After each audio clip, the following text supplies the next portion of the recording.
Competition का मतलब ही ये होता है कि प्रेडिक्शंस जो हैं वो नल हो जाएं। क्या नहीं बोल सकते कि डायरेक्ट आपको करंट से सवाल आ गया, बट आप ऐसा भी नहीं बोल सकते कि आपने ये जो टॉपिक था वो पढ़ा नहीं। क्या पैटर्न ऑफ क्वेश्चन यूपीएससी ने इंट्रोड्यूस किया जिसमें 3 स्टेटमेंट आने लगे। यूनियन पब्लिक सर्विस कमीशन हमको सरप्राइज करने से कभी भी फेल नहीं करता, फिर चाहे वो किसी भी ईयर का पेपर उठा लो, कुछ ना कुछ शॉकिंग एलिमेंट तो हमको जरूर देखने को मिलता है। और ऐसे ही सारे शॉकिंग एलिमेंट्स आइडेंटिफाई करके मैं आप सभी के लिए लेके आई हूँ, जिससे कि हम एक थीमेटिक बेस पे यूपीएससी को पकड़ पाए कि एक्चुअल में यूपीएससी कैसे फंक्शन करता है। क्योंकि अगर हम उस चीज को डिवाइड करें जहां पे हम एक्चुअल में काम कर सकते हैं तो वो बेटर होगा, rather than calling out on कि हमारे पास ऐसा पेपर आ गया जो कि किसी ने प्रिडिक्ट ही नहीं किया था। कंपटीशन का मतलब ही ये होता है कि प्रिडिक्शंस जो हैं वो नल हो जाएं, क्योंकि अगर सबने प्रिडिक्ट ही कर लिया तो ऑब्वियस सी बात है कंपटीशन का लेवल ही गिर जाएगा। तो उसी पर्सपेक्टिव से सारे शॉकिंग एलिमेंट्स आपके लिए एक वीडियो में यहाँ मैं लेके आई हूँ, जिससे कि जो हमारे आगे के एस्पिरेंट्स हैं वो भी समझ पाएंगे कि यूपीएससी कैसे कैसे जो है वो टैक्टिक्स प्ले करता है, एंड जो अभी के हमारे एस्पिरेंट्स हैं जिनको फर्स्ट टाइम का एक्सपीरियंस था ये, या जो समझ नहीं पा रहे हैं एक्चुअल में प्रीलिम्स के पेपर में क्या हुआ, वो इस वीडियो को एसेंशियली देख सकते हैं। तो चलिए बिना किसी देरी के इस वीडियो की शुरुआत करते हैं और पहले एक थीमेटिक एनालिसिस पे चलते हैं। तो अगर हम देखें स्टैटिक जीके का पार्ट या करंट अफेयर्स का पार्ट, तो करंट अफेयर्स का जो पार्ट है वो आपका काफी ज्यादा कॉन्सेप्ट हैवी था, जिसमें अगर आप देखो तो आपको एसेंशियली बहुत सारे कॉन्सेप्ट से डायरेक्ट सवाल आए थे जो कि करंट टॉक्स में थे। तो आप ऐसा नहीं बोल सकते कि डायरेक्ट आपको करंट से सवाल आ गया, बट आप ऐसा भी नहीं बोल सकते कि आपने ये जो टॉपिक था वो पढ़ा नहीं। सिमिलरली स्टैटिक जीके का जो परसेंटेज है वो काफी कम कर दिया, एंड यूपीएससी इस बार मेजरली डायनामिक एस्पेक्ट पे प्ले करके गया है। अगर हम पूरा पेपर एनालाइज करें तो हमने हिस्ट्री पॉलिटी के जो क्वेश्चन थे उसमें डिक्रीज देखी है, ट्रेंड से जो रहता था उससे हटा है, एंड एलिमिनेशन इस टाइम पे ज्यादा से ज्यादा क्वेश्चन में काम नहीं आया, क्योंकि एक नया पैटर्न ऑफ क्वेश्चन यूपीएससी ने इंट्रोड्यूस किया जिसमें 3 स्टेटमेंट आने लगे, जिसमें हमें बताना है कि क्या जो बाकी के 2 स्टेटमेंट है वो करेक्टली एक्सप्लेन कर रहे हैं कि नहीं पहले स्टेटमेंट को या तीसरे स्टेटमेंट को, फॉर दैट मैटर, क्योंकि हमारा एसेंशियली असर्शन और रीजनिंग में आया करता था। कुछ उस प्रकार का भी एक नया एलिमेंट आया इस बार यूपीएससी के पेपर में। साथ ही साथ अगर आप देखो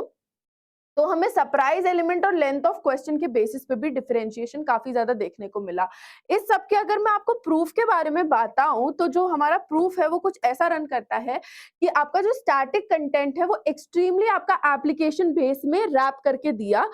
जैसे पहले पीवाईक्यूज अगर हम कंसिडर करें तो क्वेश्चन आता था, आप बताओ ये सर्टेन सिचुएशन है, ये किस आर्टिकल को पर्टेन करती है। बट अगर हम बात करें 2025 के पॉलिटी की क्वेश्चन की, तो आपसे पूछा गया कि ये सिनेरियोज हैं एक्स वाई जी, अब आपको बताना है कि क्या ये कॉन्स्टिट्यूशनली जस्टिफाइड है कि नहीं। तो अब इससे अगर आपने रोड लर्निंग कर रखी है कि आर्टिकल 14 में ये है, 15 में ये है, 16 में ये है, तो आपसे क्वेश्चन नहीं बनेगा। लेकिन अगर आपने एप्लीकेशन लगा के अपनी अंडरस्टैंडिंग के हिसाब से उन आर्टिकल्स को समझा है तो एक बार को पॉसिबल है कि आपका जो क्वेश्चन है वो बन जाए। साथ ही साथ अगर हम देखें तो यूपीएससी प्रीवियसली ऐसे क्वेश्चंस लिया करता था जो कि ऑफ कोर्स करंट रियाम में काफी ज्यादा बात किए जाते थे, जैसे कि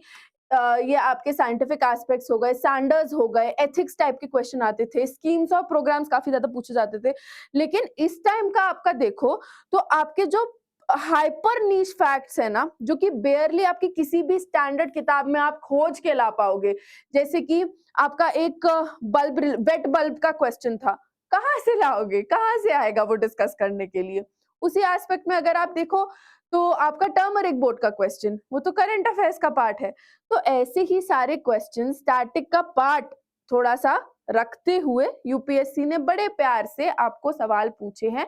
जिससे कि आपकी इन डेप्थ नॉलेज के बारे में पता चले कि आप हमारी देश दुनिया के बारे में कितना जानते हैं। क्योंकि towards the end of the day आप इस देश को चलाने वाले हैं, तो आपकी अंडरस्टैंडिंग उस हिसाब से असेस की गई है। आगे चलें और असेस करें कि हिस्ट्री आर्ट कल्चर में क्या हुआ था। तो अगर आप देखो तो हिस्ट्री में बहुत क्वेश्चंस आया करते थे, स्पेसिफिकली मॉडर्न में। इस बार ऐसा कुछ हुआ ही नहीं, एंड इनफैक्ट अगर आप देखो तो आपके जितने भी क्वेश्चंस थे वो स्पेसिफिक थीम को केटर कर रहे थे। तो उस पर्सपेक्टिव से भी हम क्या कि जो हमारे टॉपिक्स थे या जो हमारे क्वेश्चंस थे जो कि बिग फोर से हम बहुत ज्यादा एक्सपेक्ट कर रहे थे, that also did not happen. Rather SNT environment agriculture ने बहुत आगे आके अपना जो है वो ड्यूटी संभाली और एक तरीके से आप बोल सकते हैं कि लीड करते हुए पूरे क्वेश्चन पेपर में हमको दिखाई दिए। अगर आप देखो तो इंटरनेशनल अफेयर्स और ग्लोबल ग्रुपिंग्स जो है वो काफी कॉम्प्लेक्स तरीके से पूछी गई थी, जिसमें अगर आपको कोई फैक्ट पता है तो उससे काम नहीं चलेगा, आपको मैपिंग भी आनी चाहिए, आपको उसका लॉजिकल एक्सप्लेनेशन भी पता होने चाहिए, किस कंटेक्स्ट में क्या बात की जा रही है वो भी, चाहे वो ट्रांसपोर्ट कॉरिडोर का क्वेश्चन ले लो, चाहे वो हमारा जो ब्रिक्स का है उसका क्वेश्चन ले लो, कोई भी क्वेश्चन डायरेक्टली नहीं फंसा है, सारे क्वेश्चन में आपको कॉम्प्लेक्सिटी देखने को मिलेगी ही मिलेगी। अगर हम देखें तो जो हमारे करंट अफेयर्स हैं, करंट अफेयर्स को एज करंट अफेयर्स ना पूछते हुए, जैसे मैंने इनिशियली भी आपको बताया था, कॉन्सेप्चुअल अफेयर्स की तरह पूछा है। तो करंट अफेयर्स की तो न्यूज है, लेकिन बीच में जो कॉन्सेप्ट है उसके बारे में क्वेश्चन आया, तो उस पर्सपेक्टिव से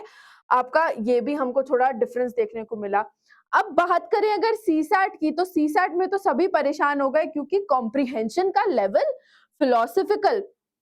एथिकल ग्राउंड्स, आपका क्या तो नहीं पूछा गया है, इकोनॉमी, एनवायरमेंट, हर चीज जो GS1 का पार्ट था, सिग्निफिकेंट ओवरलैप आपको यहाँ पे भी देखने को मिला। साथ ही साथ अगर आप देखो मैथ्स का लेवल, मैथ्स का और क्वांट्स का, तो उसमें हमने स्पेसिफिकली देखा कि ऐसा लग ही नहीं रहा था कि यूपीएससी का पेपर है, ऐसा लग रहा था कि एनटीएससी या फिर किसी ओलंपियाड का, मैथ्स ओलंपियाड का पेपर है। इतना डिफिकल्ट, मतलब लोगों को भी सॉल्व करने में टाइम लग रहा था, and it was expected from a single aspirant कि वो पूरा पेपर सॉल्व करे। ऑफ कोर्स पूरा तो नहीं करना होता, बट फिर भी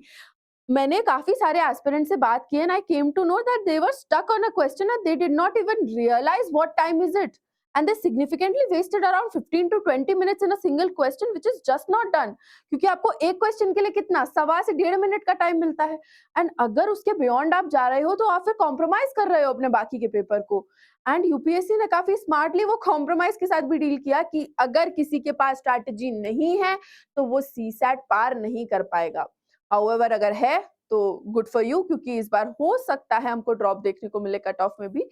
तो उस सारे पर्सपेक्टिव से पेपर जो था वो काफी ज्यादा एलिमेंटल फॉर्म में नया था, बट थीमेटिक एनालिसिस करें तो अगेन ओवरलैप्स हमको देखने को मिल जाते हैं। तो उसी बेसिस पे जो पेपर है उसको मॉडरेट बोला जा रहा है, मॉडरेट और डिफिकल्ट बोला जा रहा है। हाँ, आसान नहीं था, लेकिन हालांकि पहली नजर में अगर आप देखो तो लगता है कि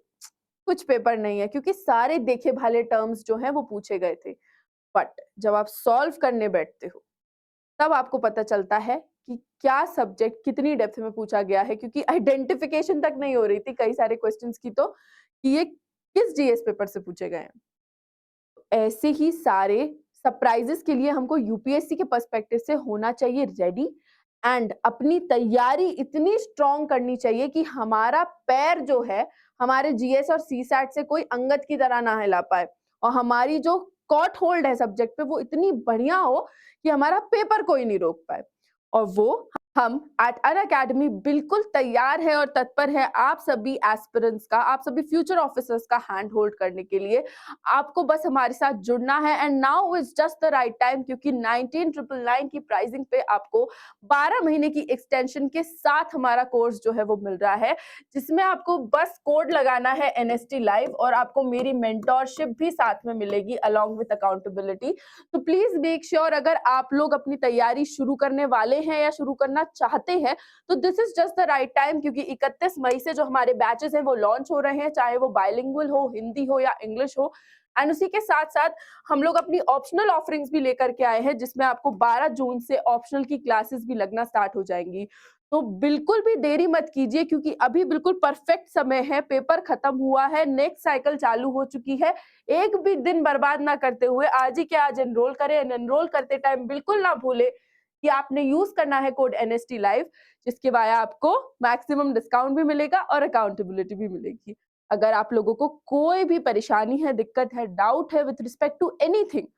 ऑफर रिलेटेड, पढ़ाई से रिलेटेड, स्ट्रैटेजी से रिलेटेड, तो आप इस QR कोड को स्कैन कर सकते हो, जिसके वाया आप मेरे टेलीग्राम पे जुड़ जाओगे, एंड हम लोग फिर आपस में बातचीत भी कर सकते हैं। तो आज के लिए बस इतना ही। अभी के लिए मैं इस वीडियो को एंड करने जा रही हूँ। Thank you so very much for watching.